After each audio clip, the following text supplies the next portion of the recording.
Hello, I'm actually Hickson-Lovence and I'm the author of Wild East. I'm delighted that it's been shortlisted for the Spark Schools Book Award this year. I'm really over the moon, totally chuffed. This means a lot to me, you know. Wild East is a story that is rooted in lived experience, you know, the good and bad of things that have happened in my life really, and I've used Ronnie as a vehicle to express some of the joy and grief that I've experienced in my life. You know, when I've moved from a big city to a much smaller city now, and I've lost friends along the way, and yeah, you know, this means a lot to me. So thank you so much to everybody who's put Wild East forward. You know, it's written in verse, so there's a lot of rhyme and half rhyme and poems and raps, white space, illustrations by Camilla Rue. I've tried to use all of the tools that I can to try and make it a really engaging, pacey, poetic read, and I'm just glad that, you know, it's being enjoyed and is resonating with readers. It as I said, it just means so much. I'm gonna read a little bit now from the book, and in this scene, my main character is Ronnie, and Ronnie has moved to this much smaller city in the east of England called Norwich, and he wants to keep his head down. You know, he wants to focus on his dream of maybe being a rapper one day. He wants to focus on his dream of being a better lyricist, of writing song lyrics that, you know, really move people. So he's in his bedroom, he's just chilling, watching, you know, Instagram videos and TikTok clips on his phone, and he gets a text message from a boy called Maliki. Now Maliki is 1 year older than Ronnie, and he hasn't got the best reputation in this new city, yeah.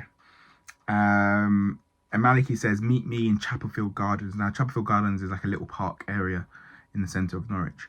And Ronnie doesn't want to go. He really doesn't want to go. He doesn't want to be involved in any sort of dodgy behaviour. He doesn't want to get himself messed up in a sort of a crowd of you know, wrongdoers, so to speak. Okay, but he feels the weight of expectation. He feels the pressure of being young and trying to fit in. So this is what happens when he gets a text message from Maliki saying to meet him at Chapelfield Gardens. I don't want to go. I feel the doubt all in my bones, and God knows what he's going to say to me or try to give to me. Look, I don't want any part of this so-called business opportunity.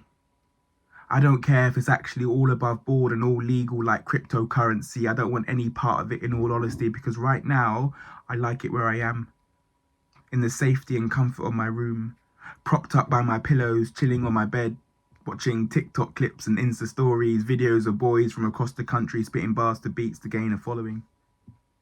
Boys like me, in bedrooms chasing their dreams.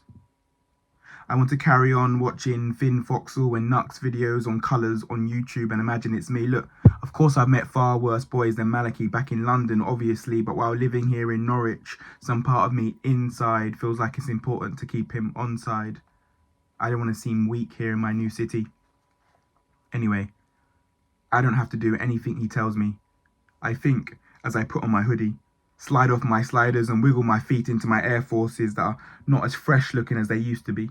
Even though I cleaned them just last week with an old toothbrush and a bit of bleach, I'll go, reluctantly, and see what this is all about. But if it's not for me, it's not for me, and I'll tell him so immediately.